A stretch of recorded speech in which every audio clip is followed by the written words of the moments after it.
Hey everybody, Lindsey Smith here with your business tip this week.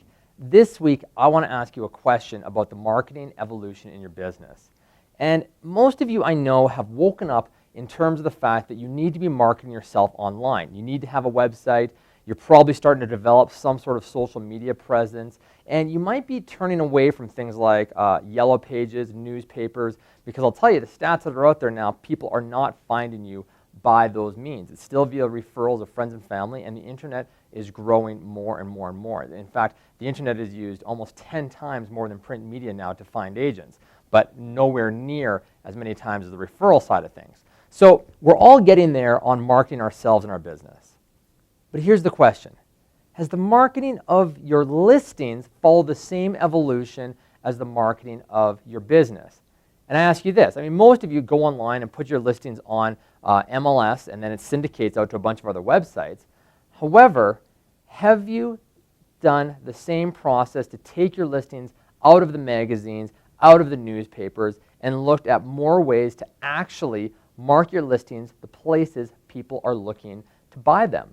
Now, let me give you a few numbers here. Based on the 2011 profile of home buyers and sellers that's put out by the National Association of Realtors, we can see that buyers found their home that they purchased through the internet 40% of the time. 35% of the time was from a real estate agent. So already 75% of all of the homes that were found by buyers were found via the internet or directly through their real estate agent. 11% through the yard sign or open houses, 6% through friends or relatives, 5% for home builders, 2% directly from sellers or they knew the sellers, and 2% from print newspaper advertisement. And the little asterisk there means that less than 1% were found from a home book or a magazine. That means that 97% of buyers found their home by some method other than print advertising or magazines. But Lindsey, my seller wants to see their house in this big, beautiful advertisement in a magazine or a newspaper because that's what's going to make them feel good and make them feel like they got value out of my advertising dollars. Well, I'm here to tell you something. Just because you're going to move online doesn't mean that you personally as an agent are going to save money. In some circumstances, you will, but I'm going to tell you that now is an opportunity to set yourselves apart. And the story is this, is that as real estate agents, we only have a certain budget to use, and you can be sitting down with your seller and explaining this to them. As real estate agents, we only have a certain amount of budget to use. We'd love to take out $30,000 billboards, but obviously that wouldn't make very good business sense for us. So if we're going to allocate a certain amount of advertising dollars to each listing, would you rather us spend the biggest chunk on the 3% or the less than 3% of where your house will be found, or would you rather us spend the biggest chunk online where the biggest amount, the 97% of buyers are looking?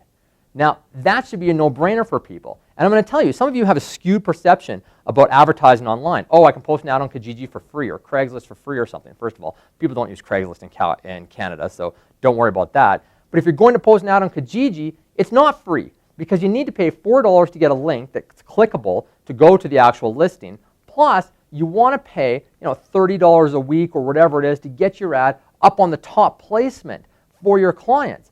This is called advertising to sell your client's listing.